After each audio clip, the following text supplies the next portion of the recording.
August 24, 1944. 11:47 p.m.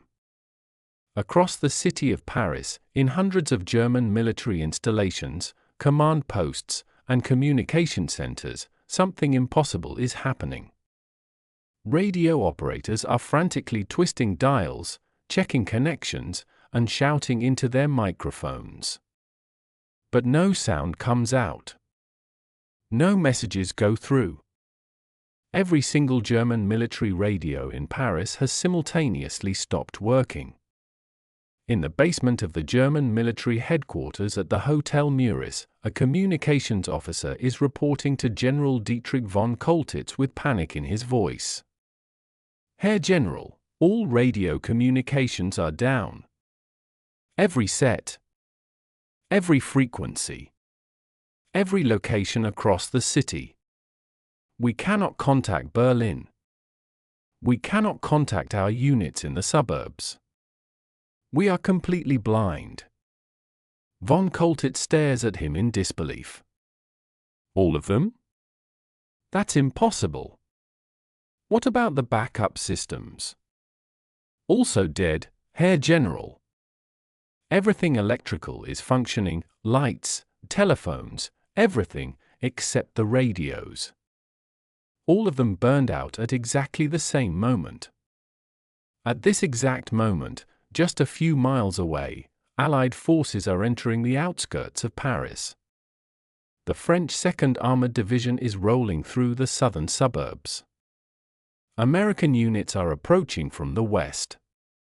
The liberation of Paris is beginning, and the German garrison is about to face the most critical hours of the entire occupation, without any ability to communicate by radio. This was not an accident. This was not a coincidence. This was the result of one man's plan, a French electrician named Robert Keller, who had spent for years waiting for this exact moment. Keller wasn't a soldier. He wasn't a trained saboteur. He wasn't even part of the organized resistance. He was a 52-year-old electrician who had worked for the Paris Electrical Authority since 1920, maintaining the city's power grid. But Keller understood something that no German engineer had considered: the relationship between Paris's electrical system and radio frequency interference. And on the night of August 24, 1944, he walked into a power substation in the 15th arrondissement, changed the position of a single wire, and silenced every German radio in the city. This is the story of how one electrician's crazy understanding of electrical resonance disabled an entire occupying army's communications at the most critical moment of World War II. It's a story about the power of technical knowledge, patient preparation, and perfect timing. And it's a story that was kept secret for over 30 years because what Keller did was so simple and so devastating that military planners didn't want anyone else to know it was possible. Robert Keller was born in 1892 in the Belleville district of Paris, the son of a metalworker. He showed an early aptitude for understanding how things worked, taking apart clocks, building crystal radios, experimenting with electrical circuits. In 1910, at age 18, he was hired as an apprentice by the Compagnie Parisienne de Distribution d'Electricité, the company that supplied electricity to Paris. By 1920, he had become one of their senior technicians, responsible for maintaining substations and troubleshooting problems in the electrical grid. Keller's job gave him an encyclopedic knowledge of Paris's electrical infrastructure. He knew every transformer, every substation, every junction box, every peculiarity of the system. He understood how electricity flowed through the city, where the weak points were, where the redundancies existed, and how different parts of the system interacted. But Keller had another passion: amateur radio. In the 1920s and 30s, he was an active ham radio operator, experimenting with different frequencies and antenna designs. He became fascinated by the relationship between electrical systems and radio frequency interference. He noticed that certain configurations of electrical wiring would create electromagnetic fields that interfered with radio reception. He documented these effects, recorded which parts of Paris's electrical grid caused the most interference, and learned to predict how changes in electrical load would affect radio communications. This knowledge seemed like nothing more than a technical curiosity. Until June 1940, when the Germans occupied Paris. The occupation was a shock to all Parisians, but Keller experienced it differently than most. As an electrician working for the power company, he was considered essential personnel. The Germans needed the electricity to keep flowing, so Keller kept his job. In fact, the Germans gave him even more access than before. They needed French technicians to maintain the infrastructure they now depended on.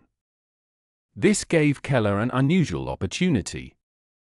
While working on routine maintenance, he began to observe German radio operations. German military units were everywhere in Paris, and they all used radio communications. Keller noticed where they set up their antennas, what frequencies they used, what kinds of equipment they had. And he noticed something interesting: German military radios were all designed to operate on standard German electrical current specifications, 220 volts at 50 Hz, with specific harmonic characteristics. The Paris electrical grid provided 220 volts at 50 Hz, but with slightly different harmonic characteristics due to the way French generators and transformers were designed. The difference was subtle, so subtle that it caused no problems for normal electrical equipment. But Keller began to wonder, what if the harmonics were changed more dramatically? What if the electrical supply created enough electromagnetic interference on the exact frequencies the Germans used for radio communications? In late 1940, Keller began conducting secret experiments. Working alone, late at night in empty substations, he would temporarily modify the electrical configuration and measure the effect on radio reception using his own ham radio equipment. He discovered something remarkable: by changing certain connections in the transformer systems, he could create harmonic distortion that would generate electromagnetic interference on specific frequency bands. More specifically, he found that German military radios operated primarily in the 2 to 10 MHz range. And by reconfiguring the phase relationships in certain three-phase transformer banks, he could create harmonic interference that peaked exactly in that frequency range. The effect was devastating. In his experiments, radios within a mile of the modified transformer would experience massive interference, making communication impossible. And if the modification was done at a high enough voltage level in the distribution system, the effect would propagate across large areas of the city. But there was a problem. Making this modification at the wrong time would be pointless. The Germans would simply switch to backup radios, change frequencies, or shut down the affected substation and isolate the problem. The sabotage would only be effective if it happened at a moment when the Germans couldn't respond, when they needed their radios most desperately, and when the disruption would have maximum strategic impact. So Keller waited. For 4 years, he waited. He continued his normal work, maintaining the electrical grid, appearing to cooperate with the German occupation authorities.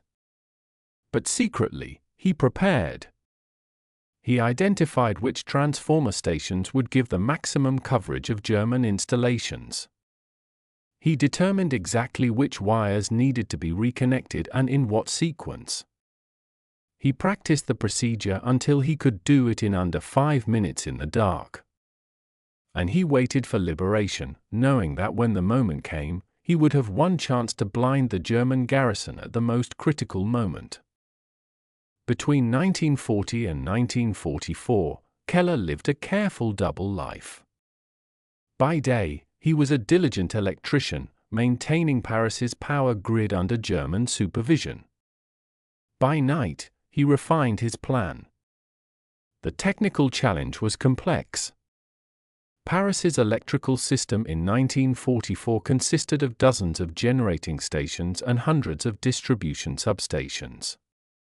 The city was divided into electrical zones, each fed by different transformer stations. Keller needed to create interference that would cover the entire city, or at least all the major German military installations. He began mapping German radio installations across Paris. Using his job as cover, electricians could move freely throughout the city for maintenance work. He noted the location of every German command post, communication center, and radio-equipped vehicle depot he could find. He marked them on a secret map he kept hidden in his apartment. Then he overlaid this map with a map of Paris's electrical distribution system. He was looking for the optimal transformer stations, the ones whose modification would create interference covering the most German installations. He identified 3 critical substations, one in the 7th arrondissement near Les Invalides and the German military headquarters, one in the 16th arrondissement covering the Bois de Boulogne area where many German units were stationed, and one in the 18th arrondissement covering Montmartre and the northern districts. By mid-1943, Keller had refined his plan. He would modify all 3 substations within a 30-minute window. The modifications would be coordinated to create overlapping zones of interference covering approximately 80% of Paris, including virtually all major German installations. The effect would appear to be a massive electrical fault affecting radio equipment across the city. The Germans would initially think their radios were broken, not that the electrical system had been weaponized against them. But Keller still faced a critical problem: timing. When should he execute this sabotage? Too early, and the Germans would have time to fix their radios or bring in new ones. Too late, and the opportunity might be lost. The sabotage needed to happen at the exact moment when German communications were most critical and when disruption would have maximum strategic impact. Keller made contact with the French resistance in early 1944. Through careful intermediaries, he explained his plan to a resistance leader named Jacques Chaban-Delmas, who was coordinating with the Allies. Chaban-Delmas was skeptical at first. "You're telling me that changing some wires in a power station will disable German radios? How is that possible?" Keller explained the technical details: harmonic interference, frequency resonance, electromagnetic propagation. Chaban-Delmas understood about half of it, but he grasped the essential point. This electrician believed he could blind the Germans at a critical moment, and the plan required no explosives, no weapons, no firefight. Just one man changing some wires. "When can you do this?" Chaban-Delmas asked. "Anytime," Keller replied. "But it only works once. After they discover what happened, they'll either guard the substations or shield their radios. We get one shot. It has to be when liberation is beginning, when the Germans need communications most desperately." Chaban-Delmas agreed to coordinate with Allied intelligence. Keller would wait for a signal, when Allied forces were entering Paris, when German command would be frantically trying to coordinate their response, when radio communications were the difference between organized defense and chaos. In the meantime, Keller continued his preparations. He trained 2 trusted assistants, fellow electricians who were part of the resistance, to handle the substations in the 16th and 18th arrondissements. He would personally handle the critical 7th arrondissement station covering German headquarters. They rehearsed the procedures. The modification required disconnecting 3 specific phase lines, reconnecting them in a different configuration, and adjusting the neutral connection. Done correctly, it would shift the harmonic characteristics of the electrical supply in a way that created devastating interference in the 2 to 10 MHz radio band. Done incorrectly, it would either do nothing or potentially cause a blackout. The procedure was simple but had to be executed precisely. Keller also considered the risks. The substations were not guarded. The Germans had never imagined that the electrical system itself could be weaponized.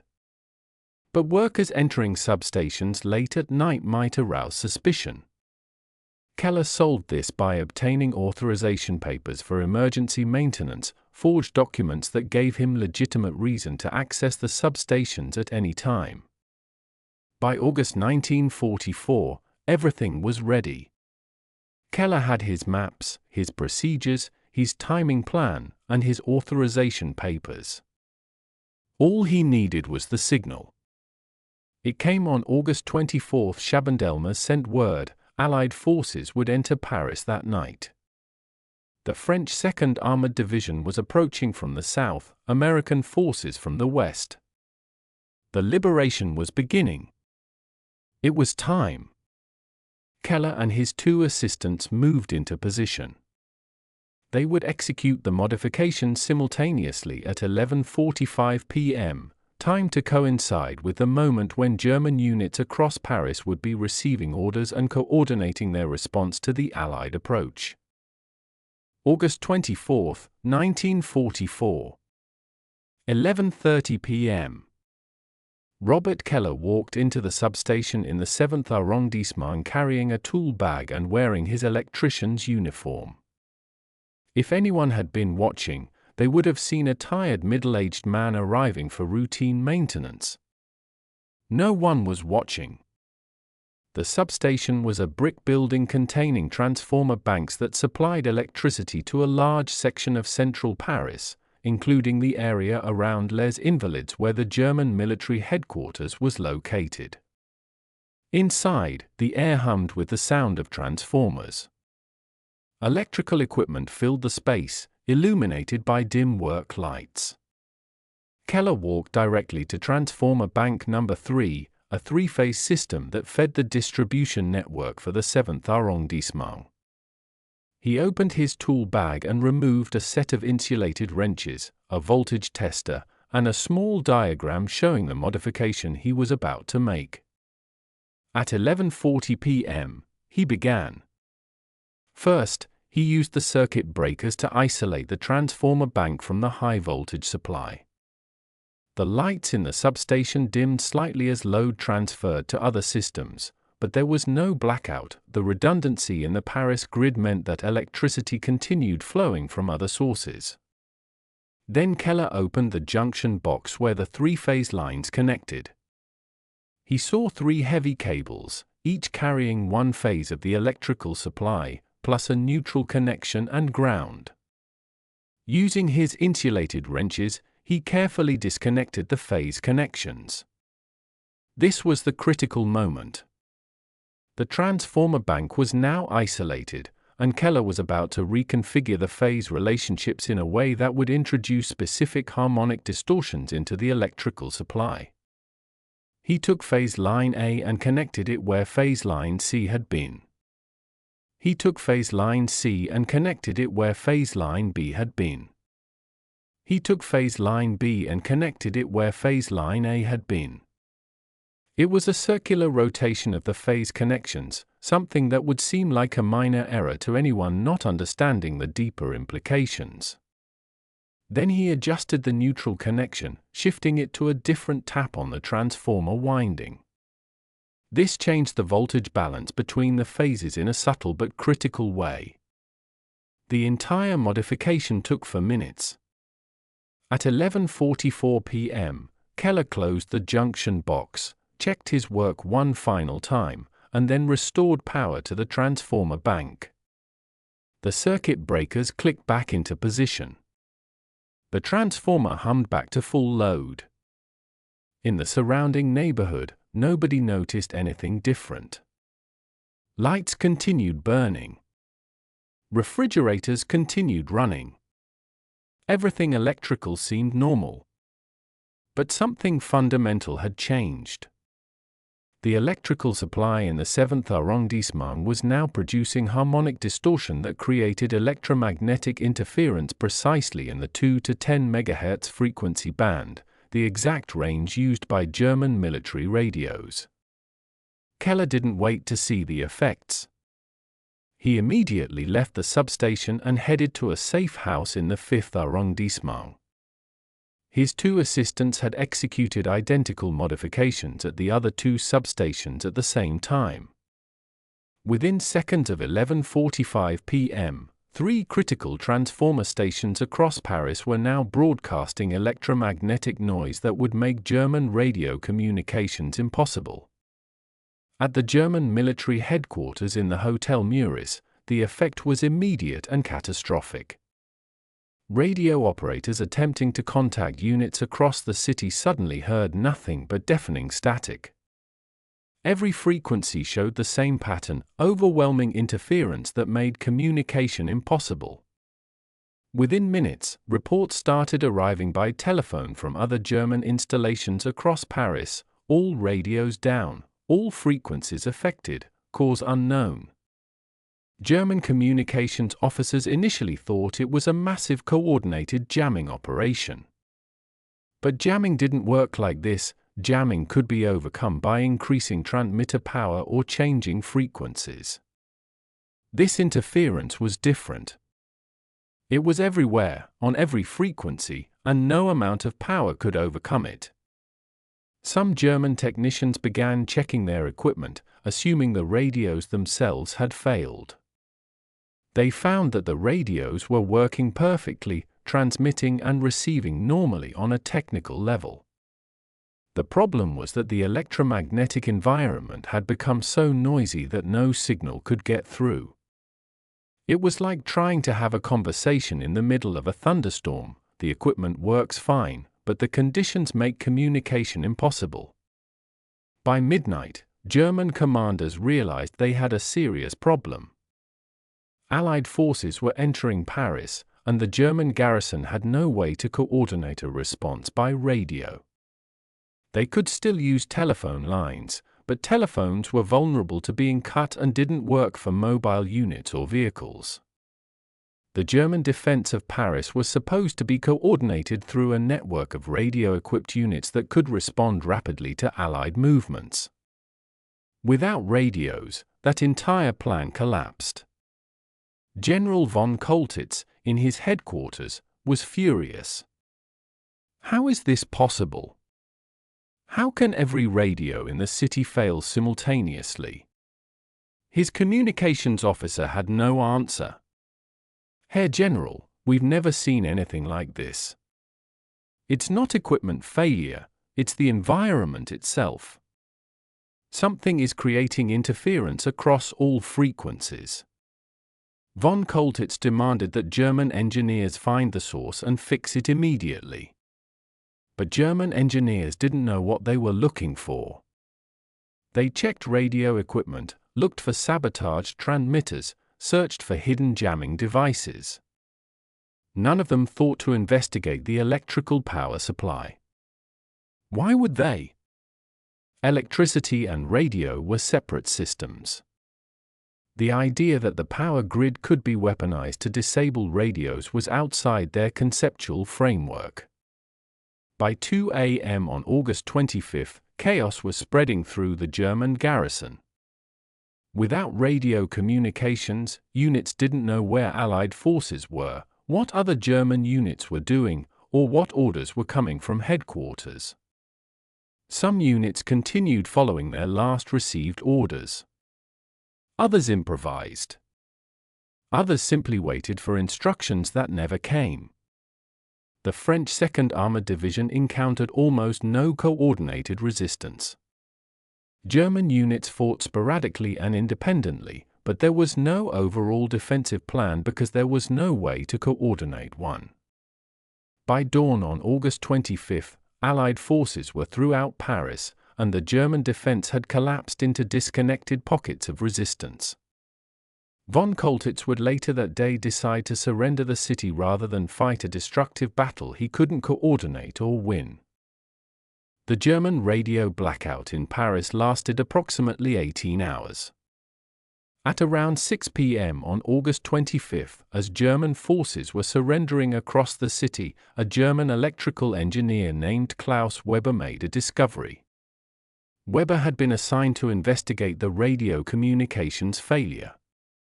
Unlike the military radio operators who had been checking equipment, Weber had training in both electrical engineering and radio frequency theory. He understood that the two fields could interact. Weber began investigating the electrical power supply to German installations, looking for anomalies. Using a spectrum analyzer, a device that could show the frequency content of electrical signals, he tested the power coming from wall outlets at the German headquarters. What he saw shocked him. The electrical supply showed massive harmonic distortion with peaks exactly in the radio frequency bands that military radios used. This wasn't a natural phenomenon. This was deliberate. Someone had modified the electrical system to weaponize it against German radios. Weber immediately traced the supply back through the distribution network and identified the substation in the 7th arrondissement as the source. When German soldiers rushed to the substation, they found it abandoned and locked. By the time they forced entry and examined the transformer banks, it was too late. Paris was already liberated, and German engineers were being taken prisoner. Weber tried to file a report, but in the chaos of the German surrender and evacuation from Paris, his discovery was largely ignored. Some of his notes survived in German military archives and were later captured by Allied intelligence. When Allied engineers read Weber's analysis, they were simultaneously impressed and alarmed. Impressed because the sabotage was brilliantly simple and devastatingly effective. Alarmed because it revealed a vulnerability in military communications that no one had previously considered.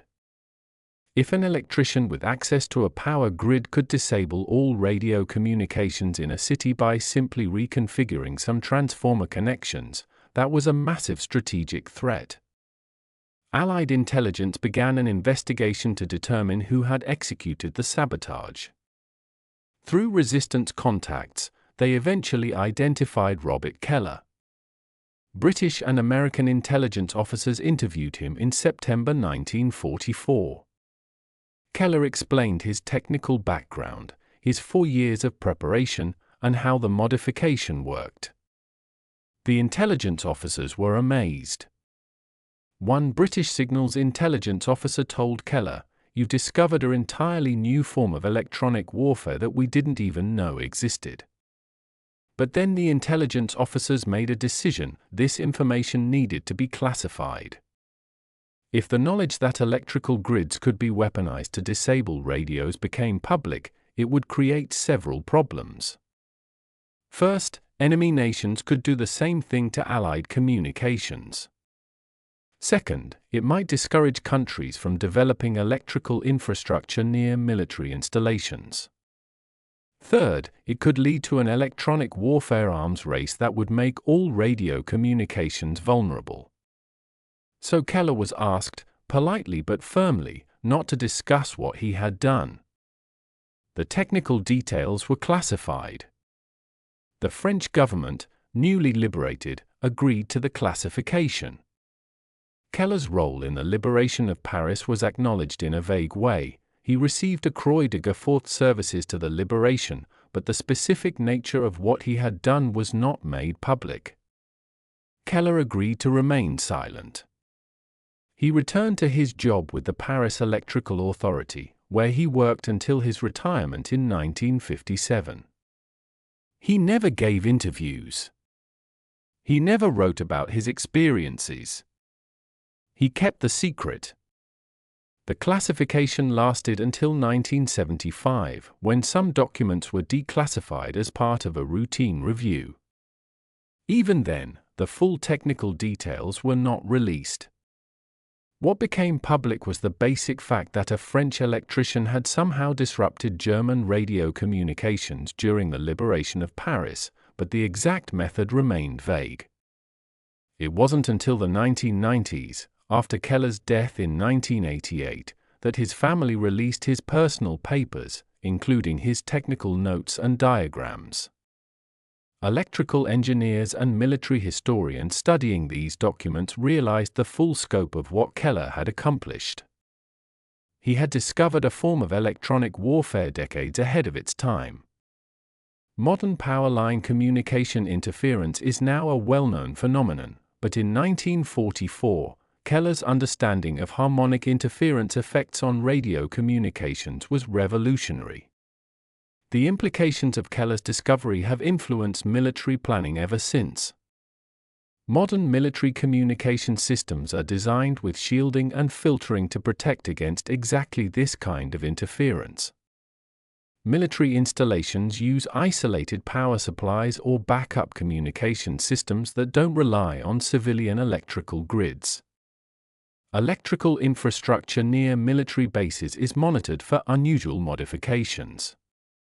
The vulnerability Keller exploited has been essentially closed. But in August 1944, that vulnerability was wide open, and Keller exploited it perfectly. The timing was critical. If he had executed the sabotage even a few days earlier or later, the Germans would have had time to respond. But by doing it at the exact moment Allied forces were entering the city, Keller ensured maximum disruption at the most critical time. Some military historians have argued that Keller's sabotage was decisive in preventing a destructive battle for Paris. Von Koltitz had orders from Hitler to defend Paris to the last man and to destroy the city rather than surrender it intact. But without radio communications, von Koltitz couldn't coordinate a defense, couldn't contact Berlin for clarification of orders, and couldn't control his scattered units. The inability to communicate made organized resistance impossible and may have contributed to von Koltitz's decision to surrender rather than fight. If the German garrison had been able to coordinate their forces, the liberation of Paris might have involved days of street fighting, causing thousands of casualties and potentially destroying many of the historic landmarks that make Paris beautiful. Instead, the city was liberated with relatively little destruction, in part because the German defense collapsed into uncoordinated chaos. Robert Keller's wire switch, executed in less than 5 minutes in a transformer station, may have saved Paris from the fate of Warsaw or Berlin. To truly appreciate what Keller accomplished, we need to understand the technical principles behind his sabotage. For those without electrical engineering background, this might seem complicated, but the basic concept is actually quite simple. All electrical systems produce harmonics, frequencies that are multiples of the fundamental frequency. In a perfect electrical system, you'd have just the fundamental frequency, 50 Hz in Europe, 60 Hz in the United States. But real-world electrical systems are never perfect. Transformers, motors, and other devices create harmonic distortion, additional frequencies at 100 Hz, 150 Hz, 200 Hz, and so on. Normally, these harmonics are small and don't cause problems. But Keller discovered that by deliberately misconfiguring the transformer phase connections, he could dramatically increase specific harmonics. The three-phase transformer bank in a normal configuration produces relatively clean power with minimal harmonics. But when you rotate the phase connections the way Keller did, you create an imbalance that generates much stronger harmonics. The specific harmonics that get enhanced depend on exactly how you reconfigure the connections. Keller had figured out through experimentation that a particular rotation of the phase lines, combined with a specific adjustment to the neutral connection, would enhance harmonics in a very specific range.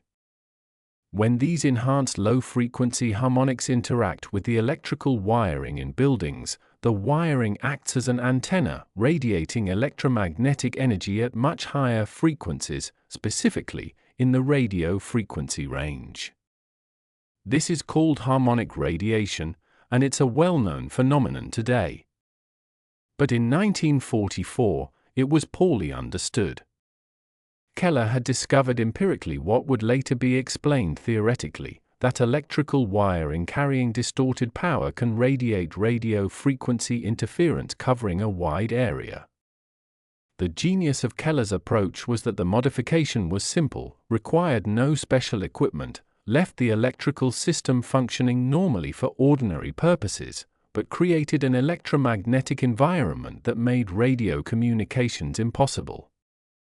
To someone checking the electrical system, everything would appear to be working fine, voltages correct, loads balanced, no obvious faults. The harmonic distortion was subtle enough that lights, motors, and other equipment worked normally. But for radio receivers trying to detect weak signals, the interference was overwhelming. Think of it like trying to hear a whisper in a room where someone is running a chainsaw. The whisper is still happening, but you can't hear it over the noise. Keller's modification was like installing 100 invisible chainsaws throughout Paris that only affected radio frequencies. Modern military communications engineers, reading Keller's technical notes decades later, were impressed by several aspects of his work. First, he had correctly identified the vulnerability that German military radios operated in a specific frequency range and would be susceptible to electromagnetic interference in that range. Second, he had figured out how to generate that interference using only the existing electrical infrastructure, requiring no special equipment or external power source. Third, he had identified which transformer stations needed to be modified to achieve citywide coverage. And fourth, he had timed the execution perfectly to maximize strategic impact. The modification itself was remarkably simple, literally just reconnecting 3 wires in a different configuration. Any electrician could do it in a few minutes. But knowing which 3 wires to reconnect, and understanding why that particular configuration would disable radios, required deep knowledge of both electrical engineering and radio frequency theory. This combination of knowledge was rare in 1944 and apparently unique to Keller in Paris. Could the Germans have countered this sabotage if they'd understood what was happening? Possibly, but not quickly. They could have isolated their radios from the electrical grid by using battery power only, but most military radios in fixed installations were designed to run on mains power. They could have shielded their radios, but proper RF shielding requires specialized materials and construction that couldn't be improvised overnight. They could have switched to alternative communication methods, but by the time they understood the problem, Paris was already falling. The beauty of Keller's sabotage was that it was nearly invisible and very difficult to counter quickly. Even after German engineers identified the source, fixing it would require either modifying the transformer stations back to normal configuration, but by then, those stations were in Allied-controlled territory, or installing filters and shielding on every radio, which would take days or weeks, or abandoning the electrical grid entirely for communications equipment, which would require massive infrastructure changes. None of these solutions could be implemented in the crucial hours when German forces needed communications most. In modern electronic warfare terms, Keller had executed a successful attack on the electromagnetic spectrum itself, using the electrical infrastructure as a weapon delivery system. It was decades ahead of its time. The story of Robert Keller and his wire switch teaches us several important lessons about innovation, warfare, and the power of technical knowledge. First, it demonstrates that sometimes the most effective weapons are not the most obvious ones. The Allies had bombers, tanks, artillery, and infantry, conventional military power in massive quantities. But at a critical moment in the liberation of Paris, what mattered most was an electrician who understood transformers and radio frequency interference. Keller's contribution didn't involve any conventional weapon, any violence, or any heroic action in the traditional sense. It involved changing the position of 3 wires in a transformer station. Yet that simple action may have prevented thousands of casualties and saved Paris from destruction. Second, Keller's story illustrates the importance of specialized knowledge. Keller wasn't a genius in the conventional sense. He never attended university, never published scientific papers, never achieved fame in his profession. But he had deep practical knowledge of 2 technical fields, electrical systems and radio engineering, and he understood how they could interact in ways that more credentialed experts had never considered. This combination of practical experience and cross-disciplinary understanding allowed him to see a possibility that others missed. In modern terms, we might call Keller a domain expert, someone with such deep knowledge of a specific field that they can identify opportunities and vulnerabilities that generalists would never notice. His story reminds us that expertise matters and that people with hands-on technical knowledge can sometimes solve problems that theoreticians cannot.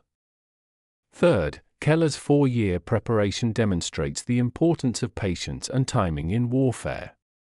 Keller discovered the vulnerability of German radios to electrical interference in 1940 or 1941.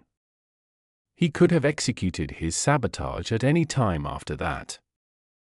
But he waited, for 4 years, until the moment when the sabotage would have maximum impact. Executing the sabotage too early would have been pointless or even counterproductive. The Germans would have discovered the technique, developed countermeasures, and the vulnerability would have been closed. By waiting until the liberation was actually beginning, Keller ensured that the Germans couldn't respond in time and that the sabotage achieved its maximum strategic effect. This kind of patience is difficult, especially during an occupation when every day brings the temptation to take action. But Keller understood that one perfectly timed action would be worth more than dozens of premature attempts. Fourth, the story highlights how critical infrastructure can become a weapon. Keller weaponized the Paris electrical grid, a civilian infrastructure that everyone relied on and that the Germans had no reason to guard or monitor carefully. By understanding how that infrastructure worked and how it could be modified, Keller turned a utility network into an electronic warfare system. This has implications for modern infrastructure security. Today's military planners understand that civilian infrastructure, power grids, communications networks, water systems, can all potentially be weaponized by adversaries who understand how they work. This is one reason why critical infrastructure is now considered a national security concern and why protecting it from both physical attack and cyber manipulation has become a priority. Finally, Keller's story reminds us that in war, as in many areas of life, timing and context matter as much as capability. Keller's technique for disabling radios through electrical system modification was brilliant, but it only worked once. Once the Germans understood what had happened, they could have developed countermeasures. Once the technique became known, it could be defended against. The technique's effectiveness depended on its novelty, on the Germans not expecting it, and on it being used at exactly the right moment when the Germans couldn't respond. This is true of many tactical innovations in warfare. They work spectacularly the first time, but as soon as the enemy understands them, they become much less effective. The element of surprise, the unexpected approach, the unconventional solution, these often matter more than raw technological superiority. Robert Keller died in 1988 at the age of 96. He lived a quiet life after the war, returned to his work as an electrician, and rarely discussed his role in the liberation of Paris. In interviews late in his life, after the declassification of his work, Keller was characteristically modest. "I just did what any electrician who understood radio would have done," he said. The Germans made a mistake in not understanding how the electrical system and radio communications could affect each other. I just exploited that mistake at the right time. But that undersells what Keller accomplished. He identified a vulnerability that professional military engineers had missed. He prepared a solution that required no resources beyond his own knowledge and access. He waited patiently for 4 years for the perfect moment. And when that moment came, he executed flawlessly, disabling an entire garrison's communications at the most critical hour of the battle. One man. One wire switch. 5 minutes of work. And Paris was saved. That's the power of knowledge, preparation, and perfect timing.